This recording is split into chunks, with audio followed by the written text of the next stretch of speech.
Hello there internet, it's MegaMogwai here, and I got another video for you guys today. And today I'm going to showcase one of my favorite cards from War of the Spark. And it wasn't one of my favorite at first. At first I didn't even know it existed.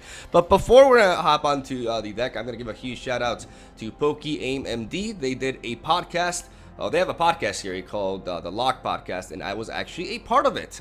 It was uploaded past Sunday, and I'm going to leave a link in the description down below. The first thing you'll see is a link to said video. I basically rambled with Pokeaim, about strategy and card games in general for a little bit, and it was a really fun conversation, and hopefully you guys can check it out and give the podcast a chance. I really enjoy it myself, and it was cool to, kind of like get back in touch with old friends, as many of you probably don't know this, but I used to be a competitive Pokemon player like years ago, and that's actually the first thing that I did on my YouTube channel before I returned to my card game passion. And my channel has been focused on card games for a long time now, right? But that was my my beginnings, my origins, right? And it was nice to get back in touch with them, and it was a really nice talk. And yeah, if you guys want to check it out, like I said, in the description down below. So yeah, having that said, we are going to be featuring one of my favorite cards in this set, and a deck that I've just absolutely fallen in love with. I put a lot of work into this deck. I've been optimizing it the past few days, and I am very happy with the final results. Ladies and gentlemen, let me present you Vivien's Arkbow. While everybody was talking about this Vivien right here, and well, not Vivien, unfortunately Vivien does not exist, Vivien, Champion of the Wilds, people were sleeping on this, and me included. I thought this card was bad, because if you look at Vivien's Arkbow, this is what it says. It's a 2-mana legendary artifact that has an effect that says the following. It has a requirement of paying X mana, tapping itself, and discarding a card. And then if you do this, you apply its effect. Look at the top X cards of your library. You may put a creature card with converted mana cost X or less among them onto the battlefield, and then the rest you just put at the bottom of your library. So this card at first seems pretty fair, and in Magic the Gathering you don't really want fair cards, because if you look at it, it's not really netting you any advantage, because you are discarding a card, you have to pay the same mana you would want to pay to cast that creature anyways, and it doesn't seem all that great. But it turns out that this card enables you to play creatures at the very end of your opponent's turn. And this card also makes it so that if you have run out of steam, regardless of what you draw, you could draw 7 lands in a row. It doesn't matter. You will always have extremely powerful plays that can be applied at the end of your opponent's turn. I cannot emphasize enough how powerful it is to be able to cast your creature spells at the very end of your opponent's turn. It makes a huge difference, especially versus control decks, as this can enable you to dodge board clears. It can make you to enable you to force them to go for their counter spell at the end of their turn, therefore leaving themselves vulnerable at the beginning of your next turn, etc. Right? It's just extremely powerful, and this is the deck that I've decided to build around it, because I really wanted to build a deck that would function well around Vivien's Arkbow, and it's been a work in progress, but this is the final version, at least for now, because I think this is pretty damn optimized.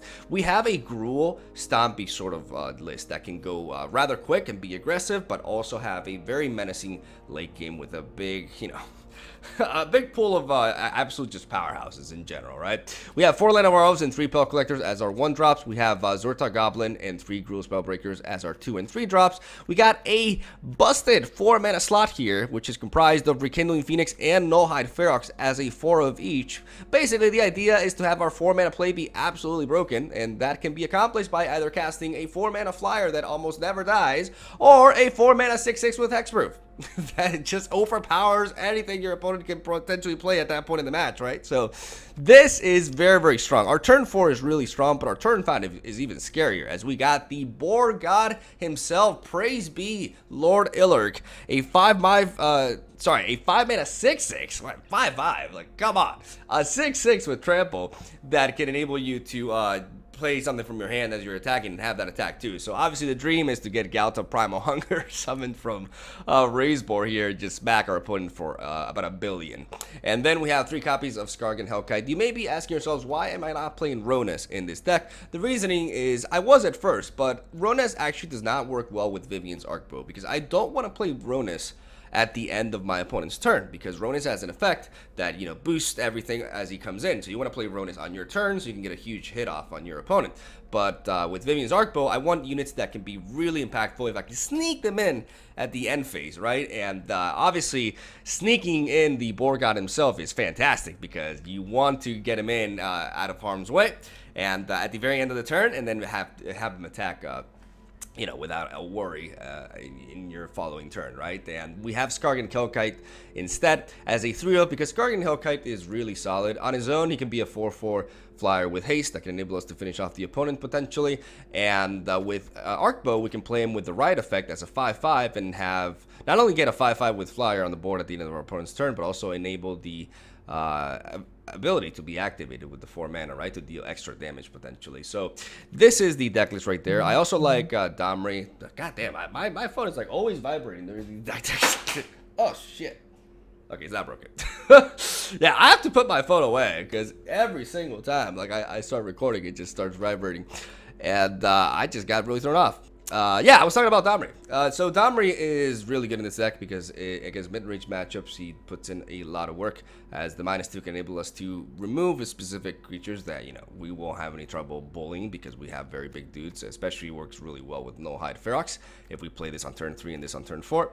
And also really solid against control decks because we can play our dudes without having a worry about them being countered as well, right? So that is the main deck right there. When it comes to the sideboard, we have 2 Lava Coils, 1 Lightning Strike, 2 Craw Harpooners, 2 extra Vivien Arkbow, 3 Cindervines, 2 Thrashing Brontodons, 2 Raging Swordtooth, and 1 extra Carnage Tyrant. So the Carnage Tyrant is for control. The Raging Swordtooth is perhaps the most suspect card here. It's the latest addition onto the deck, and it's there to combat Swarmy tactics because that is perhaps, alongside Grixis and Swarm are our worst matchups. Esper Control is actually a really good matchup for us. So if you're looking for a deck to beat down Esper with, this is this is maybe the deck for you. Unfortunately, though, Grixis has Bedevil, and they also like to run Hostage Taker, which enable them to destroy your Arkbow. And Swarmy tactics can generate a lot of little dudes that can chump block the likes of No Hide Ferox. So we have Raging Swordtooth to substitute 2 copies of Ferox in that matchup, basically. And I like this over Fiery Cannonade initially because it's still a 5/5 with Trample that can work really well with Ilurg, and it can also be searched with Vivien's Arkbow as well, right? But it can be a little bit slow. It's definitely no Goblin Chain Whirler, and a lot of times it's just not enough to clear a board because they've already gotten their boosting effects going on, right? So it's perhaps the most the card you can debate about replacing the most. But then every other card here is very key. We have 2 Thrashing Brontodons for aggro matchups and also Reclamation decks, enabling us to deal with enchantments. Speaking of Reclamation decks and Simic Nexus decks in general, Cindervines as a 3-of just for that matchup to ensure that we can punish them for those shenanigans. 2 extra Vivien's Arkbow almost exclusively for the Esper control matchup. 4 of these is a must in that matchup because this card just single-handedly wins you the game against them, and it's just absolutely glorious. 2 Craw Harpooners for the mono blue tempo matchups, 1 extra Lightning Strike, and 2 Lava Coils, you know, for certain creature-based matchups or for, you know, Simic Nexus builds to push a little bit of damage that can bypass the likes of Root Snare, etc. It depends on what you're facing, right? But this sideboard has gone through like a lot of like different changes, and I'm definitely convinced it's pretty much close to fully optimized. And overall, this deck list is very fun. It's very mean. It's nasty, and it's just a pure joy to play, honestly, especially against control decks when you get the Vivien's Arkbow going. I got some really good gameplay for you guys that showcases this card in its full potential, and hopefully you enjoy it. So yeah, leave a like for Gruul. You know, I haven't played that much Gruul in the past, but I am definitely becoming a big fan of it because of this card. And I will be looking to build other sorts of color combinations with it because it's very intriguing. I really like it. And that's all I gotta say. Have a solid day. Thank you for watching. Stay tuned for daily MTG videos. Leave a like. It helps out. Or not. You know, you do whatever you want to do. And I'll see you guys tomorrow.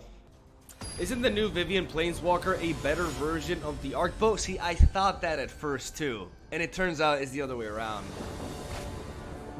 It's actually the other way around, which is kind of crazy if you think about it, but it's how it is. This curve is a little bit too tight. I'm actually gonna mulligan this.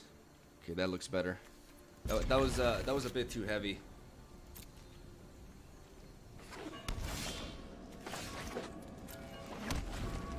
Vivien, dude, let me be clear about this. Vivien's Arkbow is way better.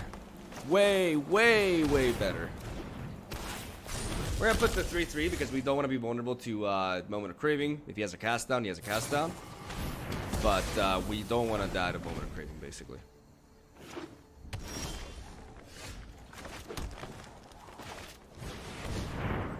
We could get countered here.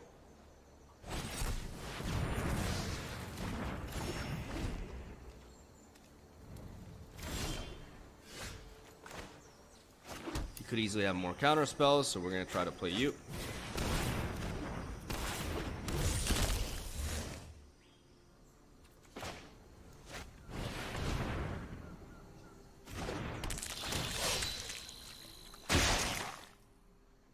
He's missing a land, so as of right now, he can't Kaya's Wrath us.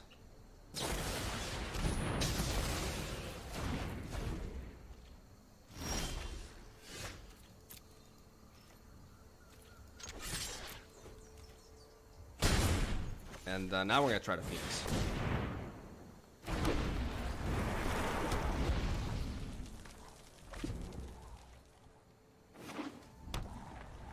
Okay, no Wrath. No Vrasa's Contempt either.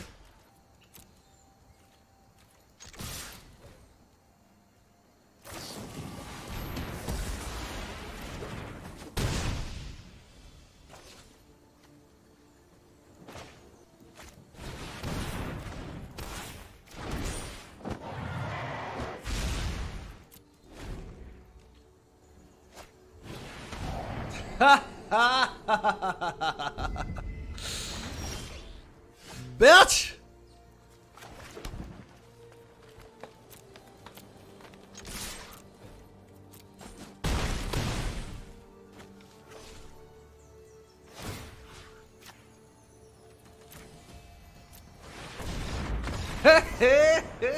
There we go.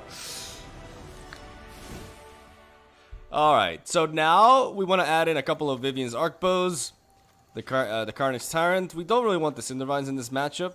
He could have like he's definitely bringing in Hostage Takers, so we do want the Lightning Strikes.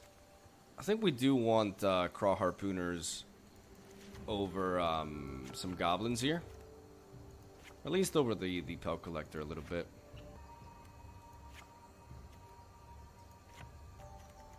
Okay, so is that good? Good. I would like some lightning strikes, like an extra lightning strike. Because I want to be able to answer Hostage Taker immediately. Let's go with this. I want the Craw Harpooners in case my opponent's playing Thief of Sanity. Why would he play Thief of Sanity against me though? Like, that's the thing. But in case he is. Just in case. Oh boy. This hand is a little bit too heavy now, isn't it? I mean, I do have turn 1 Pelt Collector and the turn 2 Craw Harpooner. But I am really dependent on... Would like to say that Mog is the most MTG entertaining streamer in period. Keep up the good work. Oh, man, that... Thank you, dude. Fucking thank you, man. I have to believe.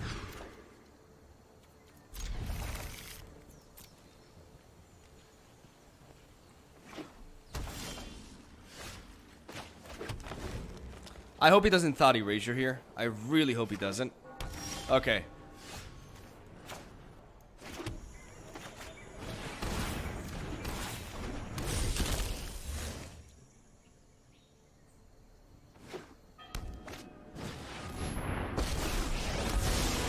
This isn't a fight you can win.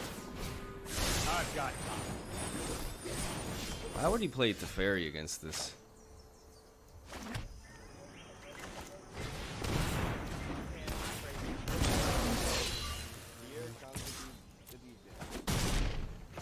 That's how it was meant to happen. Why would he play Teferi against me? Doesn't make any sense.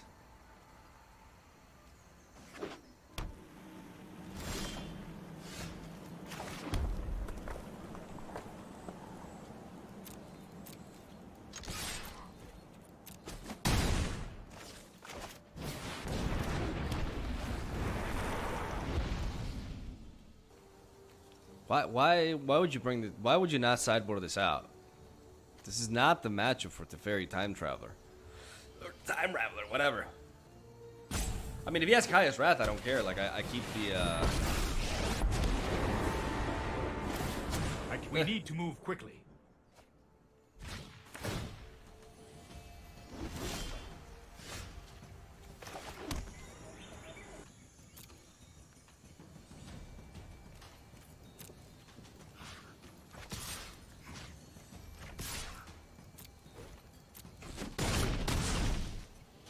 That didn't go according to plan.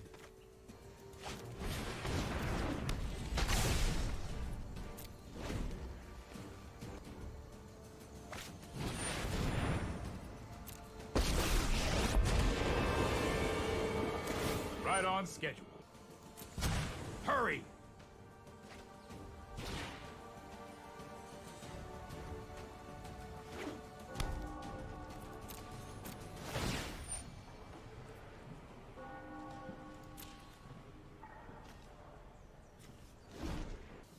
I'm not comfortable going for the, I mean, I can try. I don't know about 3, though. Here comes the DJ. Here comes the DJ. Okay, at least we prevented a lot of draws here.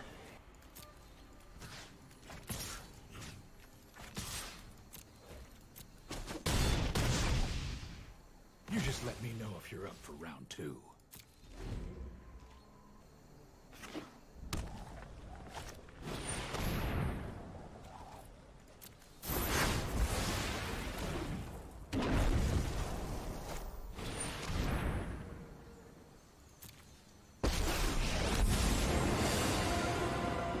I like a good fight. Notice I didn't say I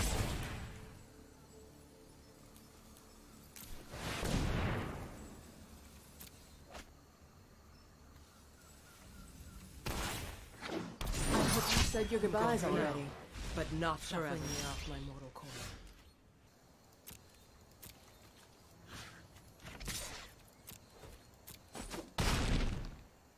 Well done. Look to see me no more.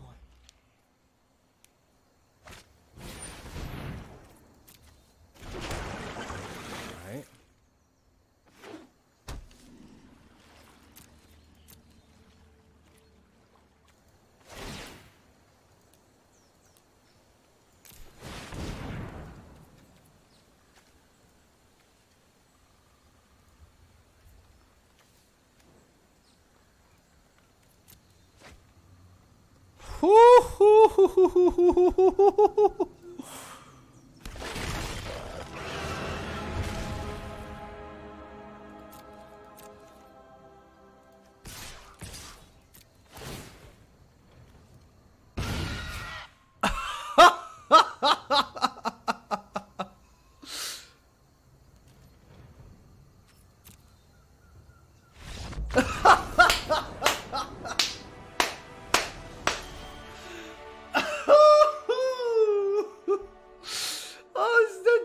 Gets old, man. That's so good. That's so good. Oh, I love this card. I'm telling you, man. Arkbow is a shit. Like, there's no comparison between this and like the new Vivien. Like, all the eyes were on the new Vivien, but this is where it's at, dude. So,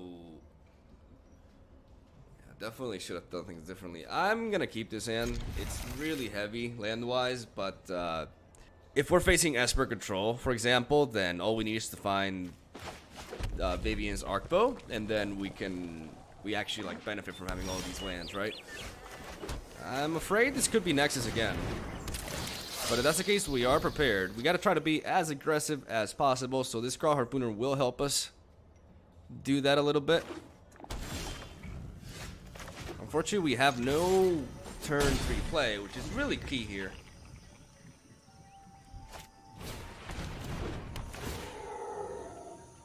Yeah, this is definitely Nexus again.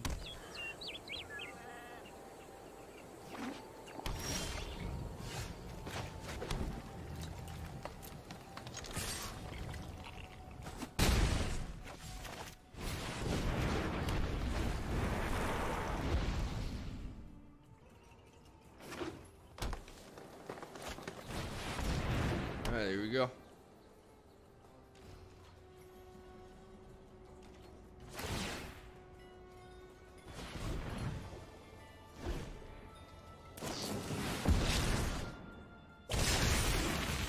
Commence the end game.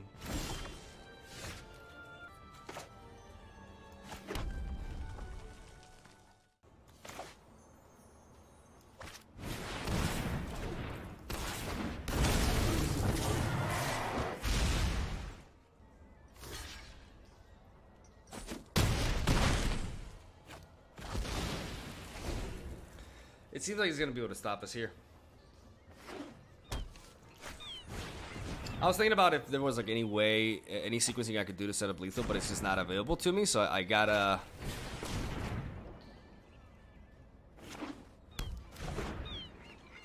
try.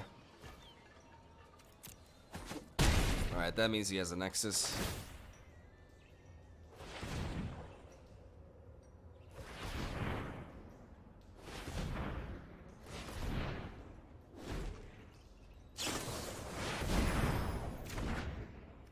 Alright. Hey, Mogwai, pretty new to Magic, but really enjoy watching your YouTube videos about the new decks. You should do a section about essential cards, optional cards, and replaceable cards when examining a meta deck list. It'll help noobs like me prioritize on crafting. The problem is that would make the deck tech much longer. Like, I'm trying to find ways to like make it shorter.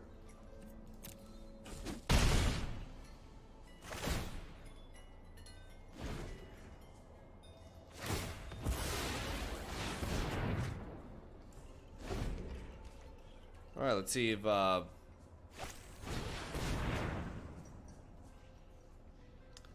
at least he has trouble finding another one. Like, we're not gonna concede just yet because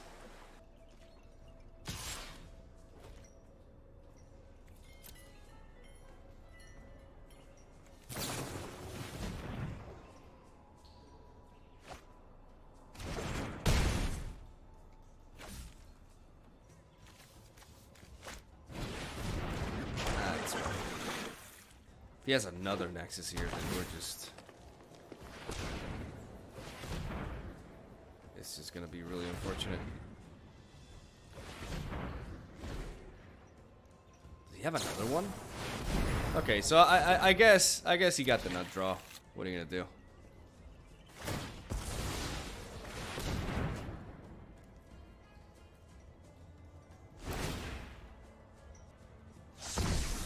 Maybe he doesn't find one. Like, he has 37 cards in his deck, so maybe.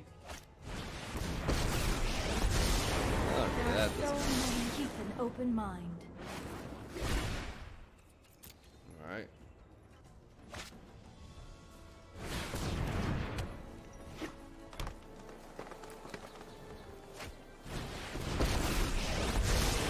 Mind and body should move in unison, like wind and wave.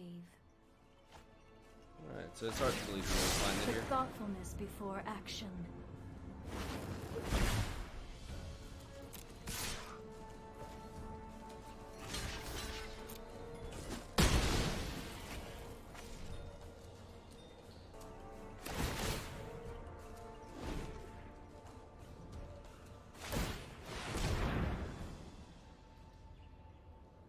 There's no way he doesn't find it, right?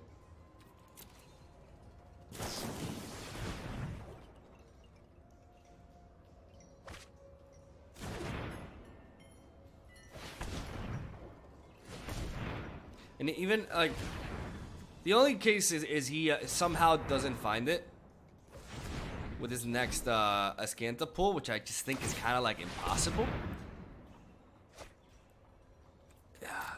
And I'd top deck a Lightning Strike. Alright, that's game one for you. Alright, how about we try game two with an extra Lightning Strike there. A couple of Brontodons, triple Cindervines. 2 more Harpooners to apply pressure. We take out the Arkbow. And we go all in with as much Smork as we can. So let's take out the Galata, Primal Hunger, the boards. Triple Cindervines. And we can take out a... honestly, a No-Hide Ferox. Right? Yeah. We go Smork. try to kill him as early as possible. He's probably doing some tweaks himself, like he's probably adding some biogenic oozes and the likes. But we're gonna try to be too quick for him regardless. Phoenix is worse than Ferox? Yeah, you're probably right. The problem is Ferox locks me from playing Lightning Strike and Cindervine. That's why I took one copy out, but maybe you're right. Maybe I should have just done that. Okay, we got the Cindervines. We can play the Lanovaros first. We can go Gruul Spellbreaker turn 2.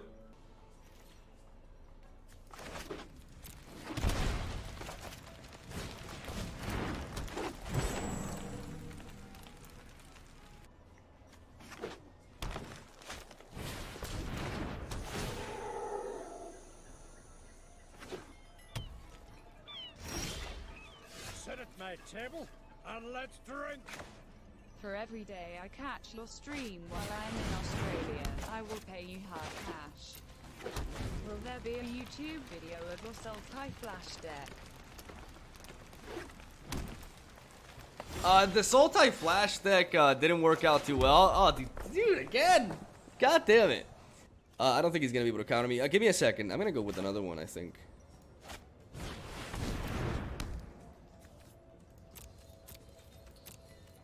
Yeah, I'm just gonna go with double Cindervines.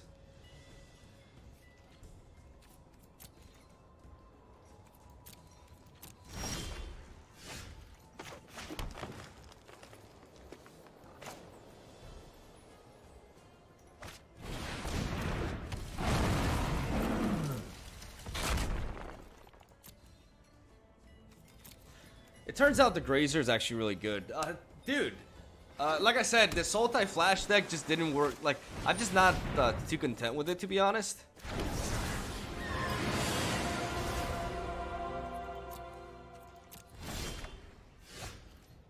Okay.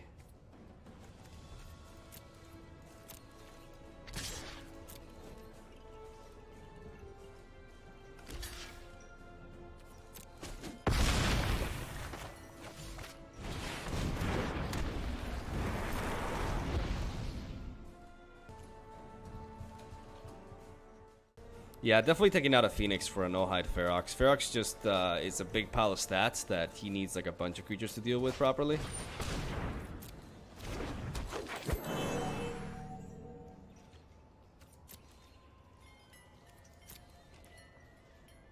This fucking guy trying to get cheeky with his sideboard shenanigans.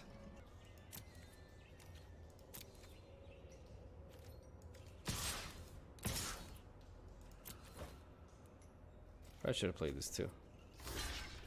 But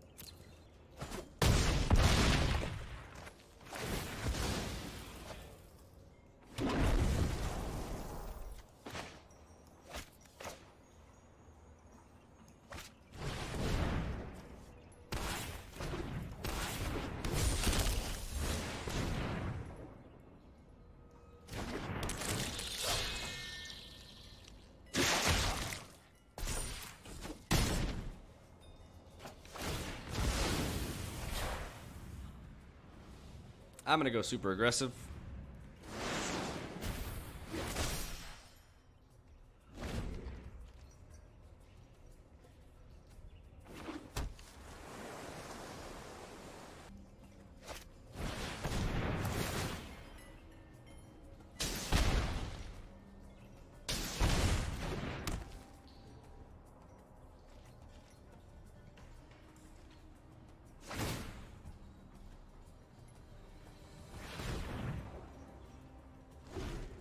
You can Nexus now, potentially.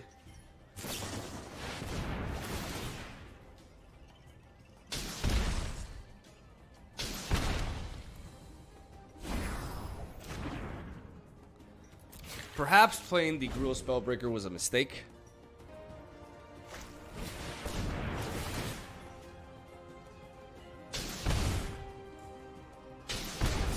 I mean, the Cindervines are putting in the work.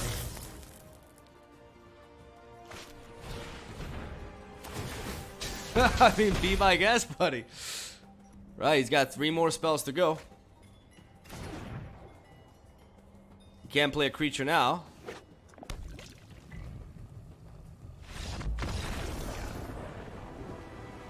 Alright, game 3. Okay, so any changes? I want another no-hide Ferox. just to push damage, especially considering he's playing those. And I think I'm gonna take out a Skarg and Hellkite because it's just a little bit slower. Anything else? Anything else I would like to change? Maybe Lava Coils. But honestly, I just want to smork him. So let's just go with this. Domri doesn't seem bad. Yeah, I could have put in Domri because it enables me to potentially push more damage and also to trade with shit. So maybe I should have gone with Domri too. Domri was a legitimate option. Hopefully our lineup is sufficient though, because he's definitely packing way more creatures now. We're gonna keep this. It's not the fastest, but it ain't the slowest.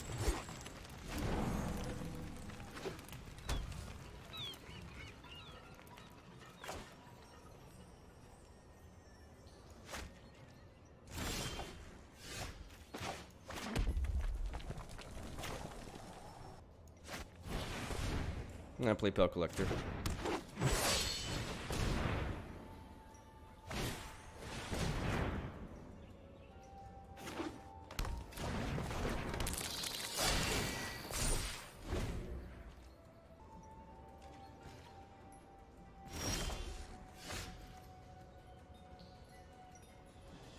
He seems to be missing a mana. I'm pretty sure he has some sort of counter spell here.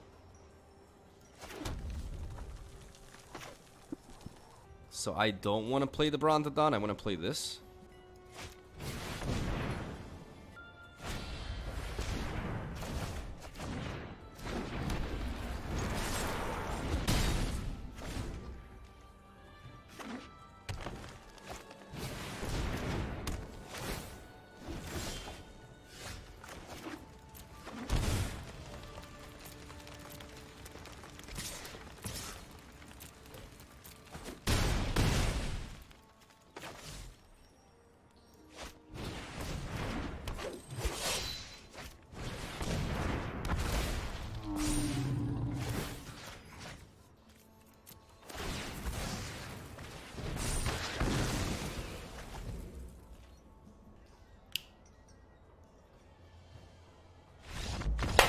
Oh, 2 in a row, baby. 2 in a row. Oh, perfect. Oh, God, that feels extra good.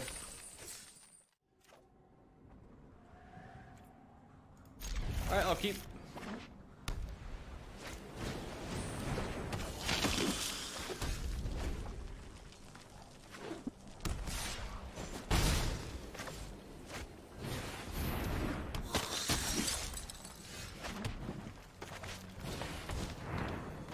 Alright, so I'm going to play Land of Our Elves, and hopefully I can play Ferox next turn, and that would be a great blocker for us.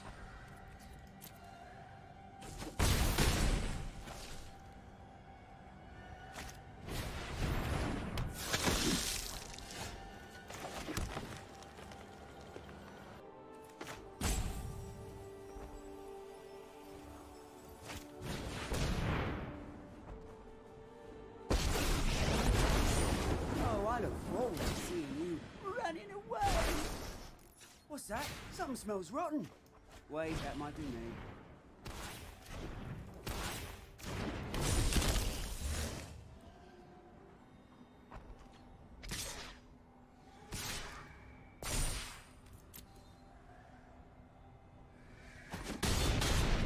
I'll be back after I've licked my wounds.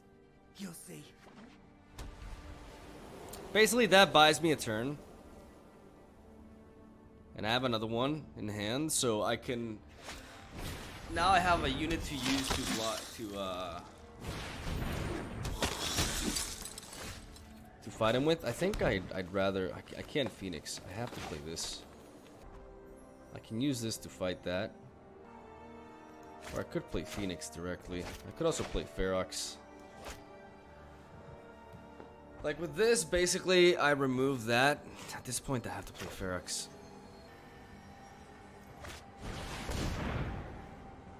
I need a powerful blocker.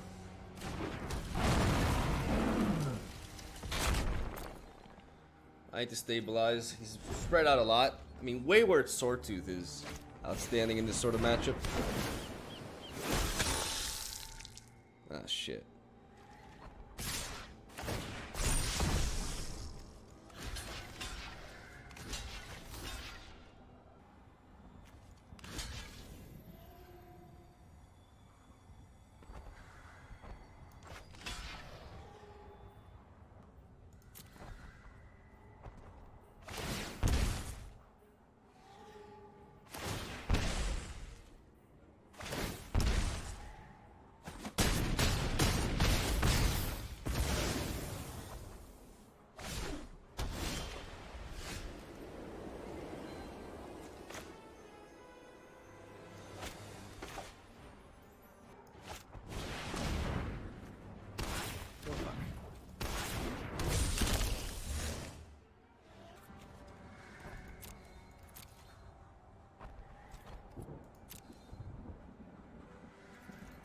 I probably should have played Phoenix first.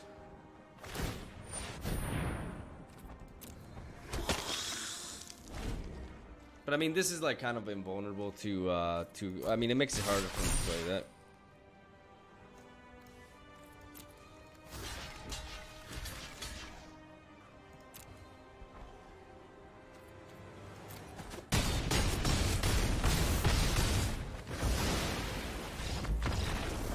We're dead. Alright. Alright, let's think here. We're gonna drop Vivien's Arkbow to 1. We need the lava coils, we need you, and we obviously need the sword tooth. Galata Primal Hunger can be strong as well. Let's drop you down. Domri is just a little bit too slow here. Domri's just awkward, so we're gonna drop him too. Crow Harpooner isn't all that great either. Doesn't trade that well. Okay, I want to have these. I think the Galata is like kind of like win more here. I mean, that's not entirely true. The Galatas are one up can go a long way. Raging Swordtooth. I think I drop one Skargan. Just to lower my curve a little bit.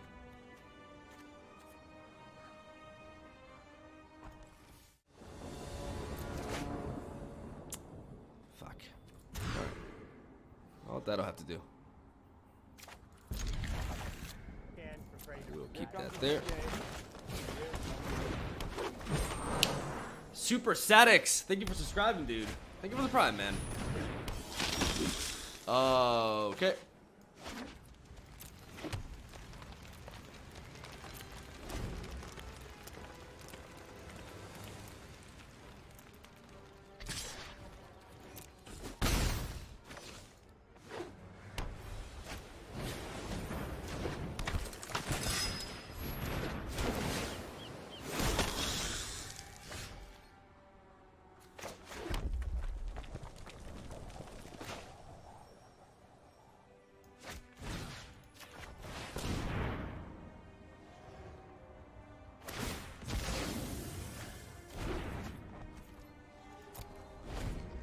I want to stop Legion's Landing from flipping. Hopefully it doesn't have a Benelish Marshal here. Or that. Man, the timing of that sucks.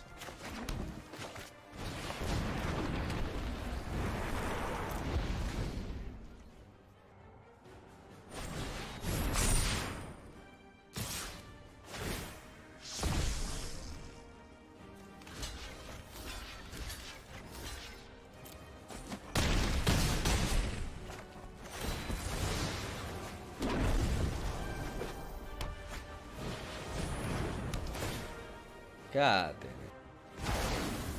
The nut draws. The nut draws are real.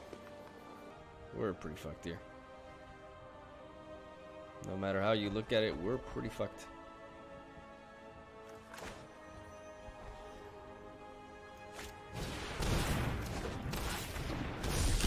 God damn, dude. Okay, he's one permanent away from giving this flying.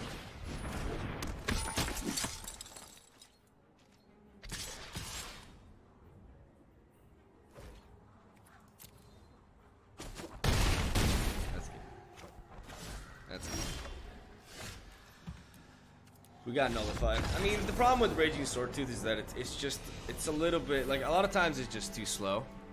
That was a tough loss. I mean, Mono White can just be like that and beat anything sometimes, right? I just wish I had a better way to deal with it. We don't have a bad matchup. Like, I've beaten Mono White before.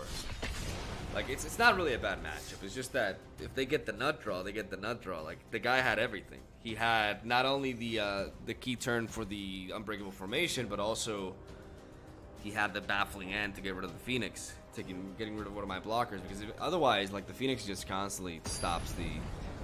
Like, I couldn't even get value out of the Phoenix, basically. In game 1, Raging Swordtooth would have ruined them. Yeah, it's all about timing with the Swordtooth. Unfortunately, there's just gonna be some games in which he doesn't work out.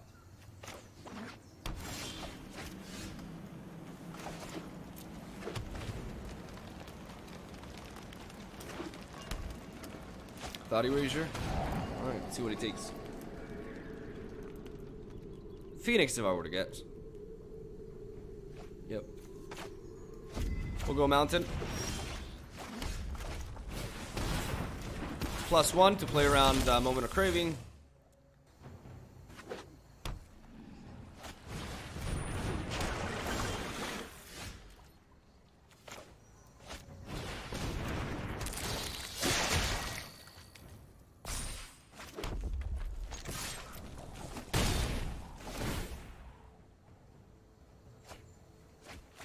Gotta be aware of Kaya's Wrath, so we will always prioritize the Phoenix here.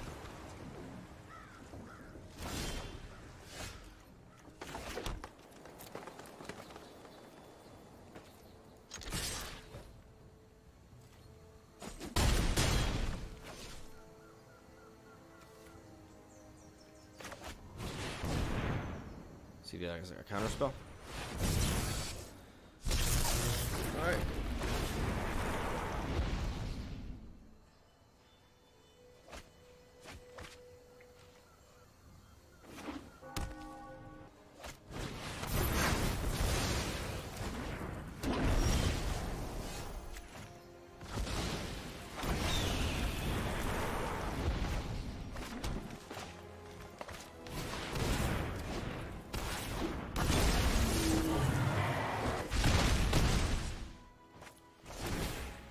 Alright. And like this, we get the Lightning Strike to enable the lethal.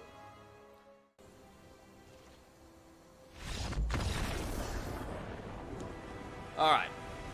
Game 1 in the books. Now, we're slapping in Carney T instead of Galta. And we're going with all the Arkbows. I also do want the triple Lightning Strike. Take Dom right here.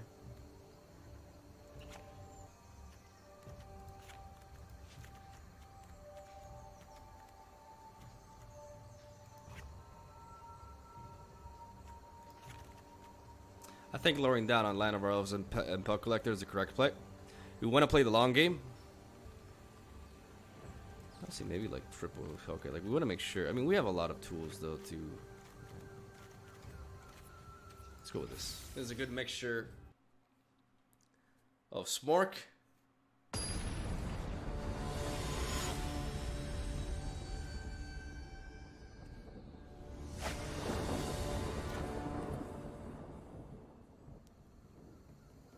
I guess we'll keep.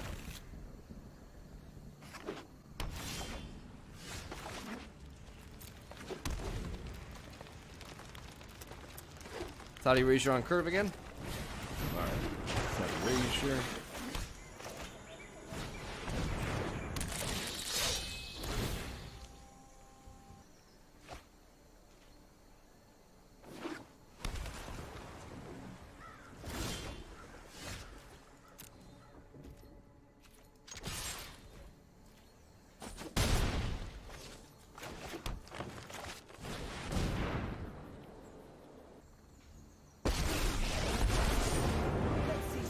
In the streets. They can only punish you if they catch you. See, that's why I, even though I get the attack boost, that's why I wanted to attack before playing Domri, because he has like a cast down or a mortify. Alright, beautiful. Beautiful. What do we prioritize? I'm actually gonna prioritize the no hide Were you Ferox. doing something? Can't be countered. And is he pain in the ass for him to deal with? Unless he finds, you know, land into Kaya's Wrath.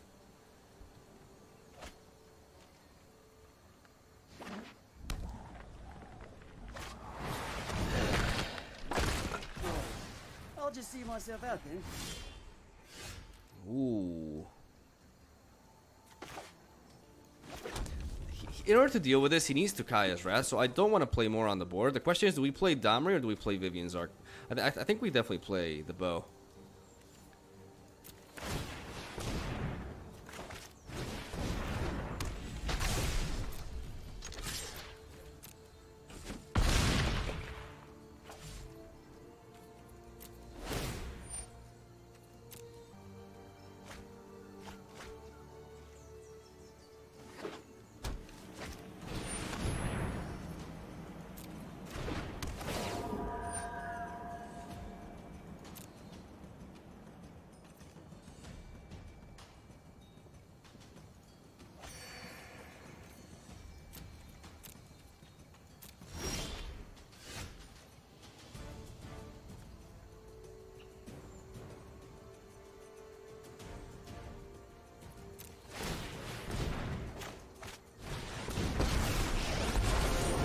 You think I'm a crazy beast?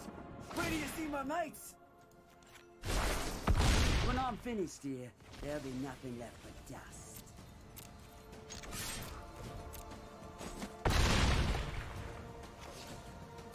Let's smack him good.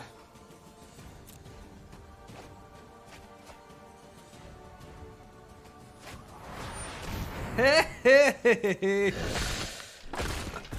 you haven't seen the last. Alright, we don't have lethal on him, so we're not gonna drop the, like I said, we don't want to give him the Kaya's Wrath.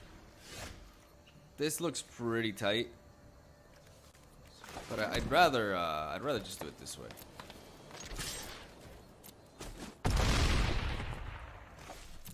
Again, we do not want to give him the Wrath. We're gonna abuse the bow here. At this point, he can't, like, tempo-wise, he can't really afford to Hostage Taker the bow anyway, so I'm not even worried about that. If he Teferis, like, he can't afford to make any play that will target the bow because we have a 6/6 on the board that threatens lethal. So now, we're in an extremely dominant position. That force is there. That's the Wrath. That's the Wrath I've been talking about, like, all this time. And now we're gonna have fun, boys. Let's go for 6, shall we? Oh boy! That'll do. That will do.